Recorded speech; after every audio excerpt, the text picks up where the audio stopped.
Hey guys, welcome back to the channel. We're going to call this part 2. I ended part 1 on the subject of retiring and taking Social Security at 62 and starting a homestead.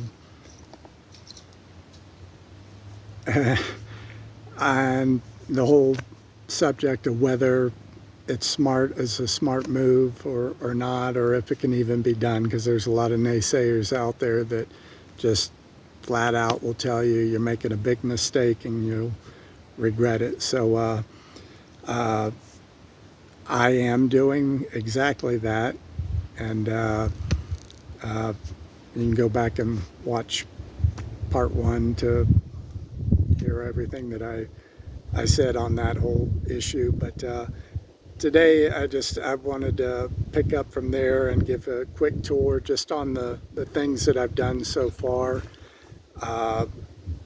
You know, I do want to build a cabin up here, uh, but again, you know, it's all with the attitude that I know it's going to take years to complete everything I want to put up here because I'm only on Social Security. I could keep working. I'm completely healthy enough to do that, but at this point in my life, I want to spend my time out here.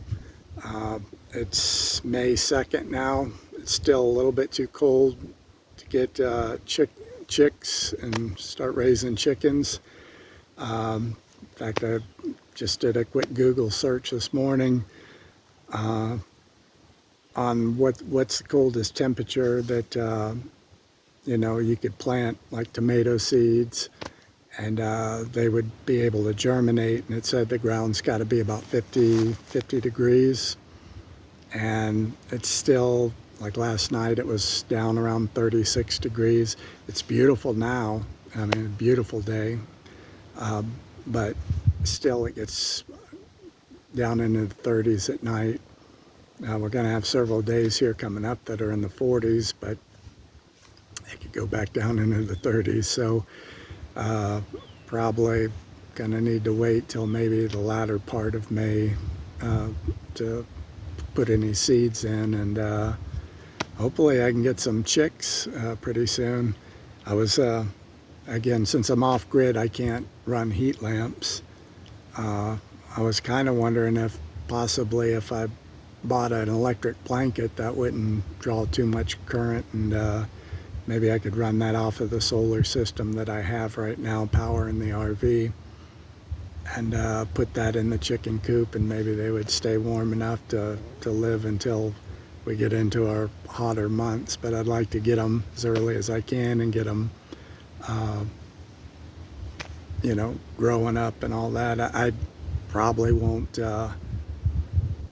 they probably won't be mature enough to be laying eggs by the time winter rolls back around, and then they're going to slow down anyway. But certainly by next spring and summer, then I'll be set and have all the eggs I could hope for. And there's so much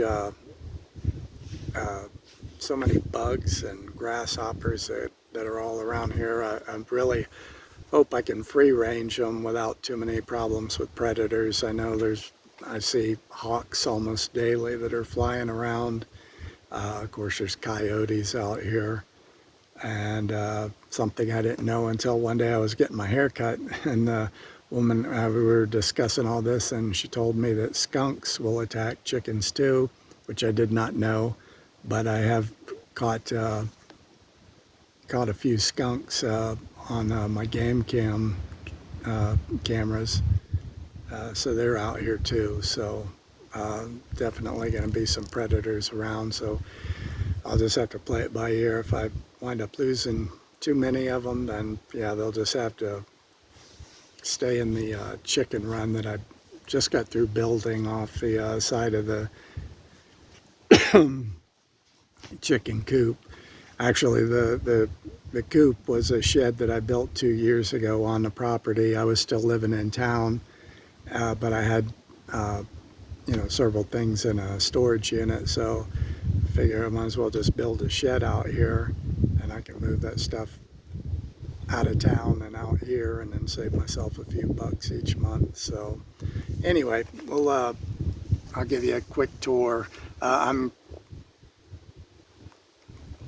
don't have any editing capabilities. Like I say, it's pretty primitive up here. I'm off grid and I'm just using my cell phone with the cell signal. I don't have internet, so I'm not going to be doing any editing. So I'll try to keep this as short as possible because I won't be breaking it up, and you're going to have to suffer with me walking everywhere to every point I go to. So anyway, we'll start walking here.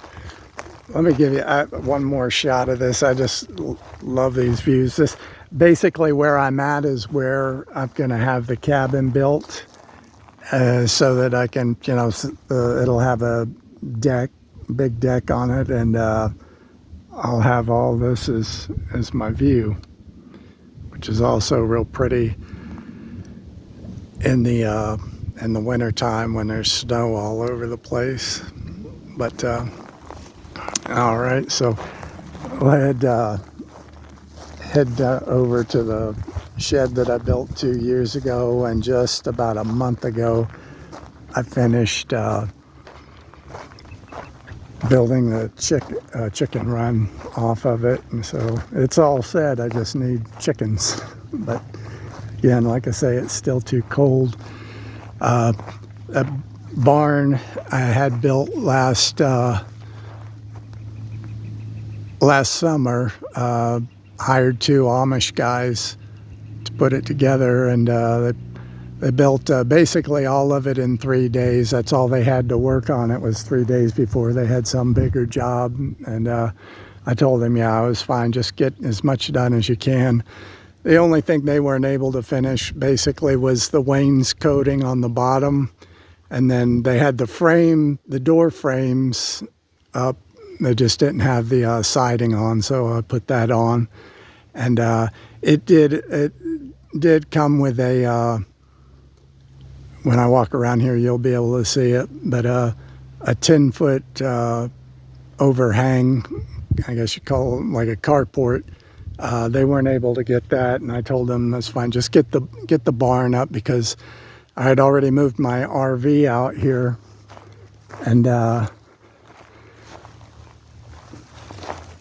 I needed the barn up so I could be in there by winter time, because I did a whole enclosure in there. So basically I put the RV, backed it in, and then on one side you got this, the space, about 10 feet of space from the side of my RV over to the wall. And I put in 2x4 framing, and then put in 4x8 sheets of insulation board and closed it all in. And then I put a wood stove in there so that I could heat just that small area without trying to heat the whole barn. And between the wood stove and a buddy heater, it's it kept me pretty warm, even though we hit 30 below zero. So yeah, down here's the chicken coop slash once shed. And like I say, the chicken run here off the side, I just got done doing that about a month ago. So it's all ready to go. I just need the chickens.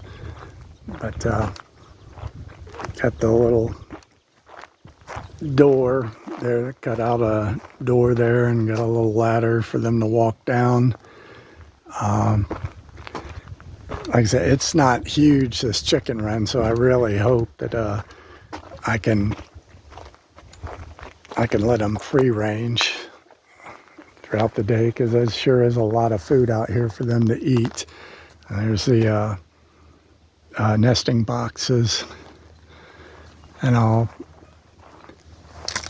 But there's more nice views. We're up about 300 feet on top of a hill, and then so you can see it goes, well, I don't know if the camera picks it up, but yeah, there's a large drop down into the valley down below. It's definitely hilly country up here. Not too much level space. It's 35 acres, but really up top here where I plan on building is only about 3 or 4 acres worth of easily accessible land. And then you go down the side back over there. There's a hill that I've made like little switchbacks that I can get down to the bottom of it down there. Also had a 500-gallon propane tank put in last summer, so which, gosh, the only thing it's really powering is the refrigerator on the inside, and then my stovetop. So it's hardly used. I hardly used any. I mean, it didn't put a dent in that 500-gallon tank for the whole winter months. So yeah, it's going to last quite a while, and it wasn't expensive. I mean, there again, I mean, when you're talking on a smaller fixed budget, the rental of that 500-gallon tank is $100 a year, and then whatever the price of fuel is at that time. We'll walk over here real quick.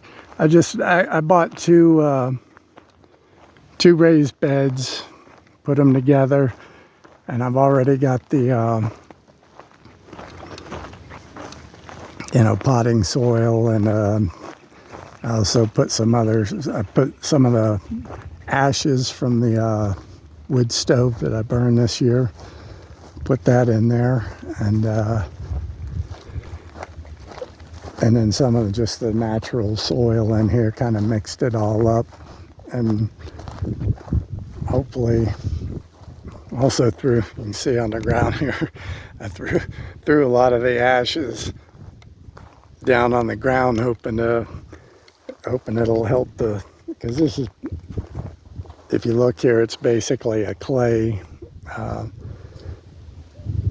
soil, so I don't know how great that is really well, I doubt it'd be good at all for growing like your vegetables and stuff like that, but I was hoping maybe to improve the grass and keep the deer coming in here more. But yeah, in fact, that's why I got the fencing up here, because you do have a lot of deer around here, and I'm sure if I'm successful and there are some tomatoes that grow up, the deer would be all over it real quick. So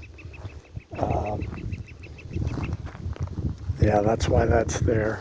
But anyway, yeah, I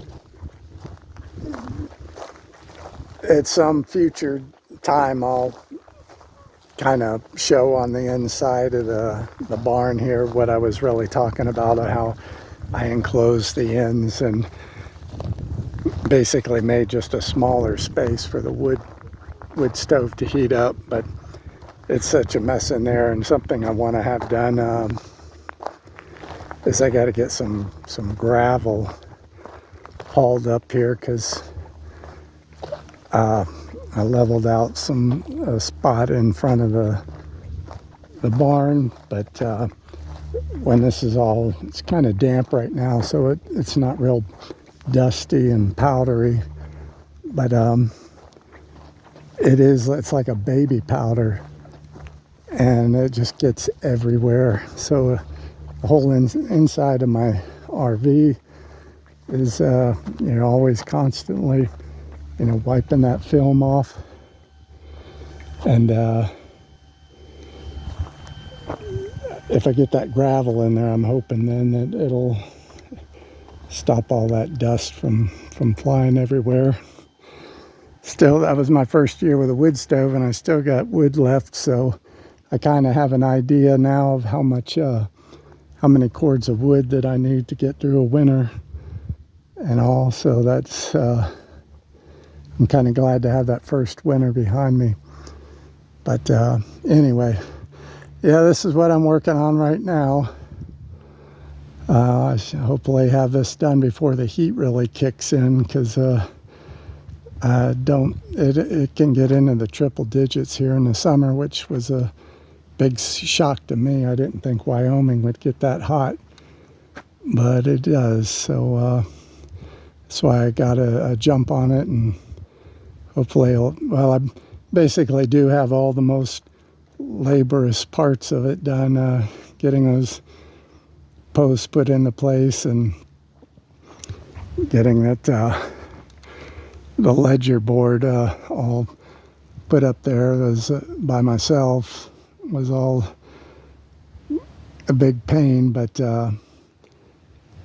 everything from here on out, I got one more rafter to put over. I just put that post in the ground yesterday, so I'm going to give that concrete that's down below there several days to really cure before I go. I have to, put my ladder up against there and putting pressure on it one way or the other while I'm getting the rafter put on. So yeah, I want it to cure real well.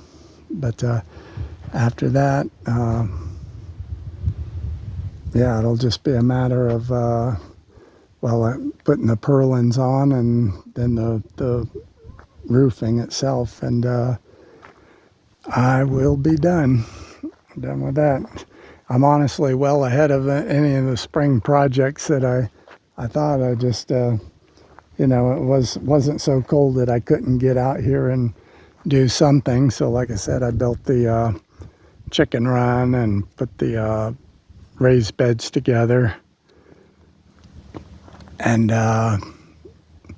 yeah, I mean, I didn't have a whole lot more than get the carport done and those other two things. And like I say, I will want to get some gravel up here, but yeah, I'm well ahead of the game. I did also, well, I'll get into that the next video, but I'll cut this off because it's going long. But anyway, yeah, everything is going to be done over time, as with each month, whatever I have left over from that Social Security check, it's just going to go into savings, and then we'll build a little bit more to it as time goes on. So for those of you who are thinking about it, if you want to subscribe to the channel and see if what I'm saying can be done, or if I prove myself to be completely wrong, then you can see it right here. But I thoroughly believe that it can be done, and don't listen to the naysayers. We'll talk to you later. Bye.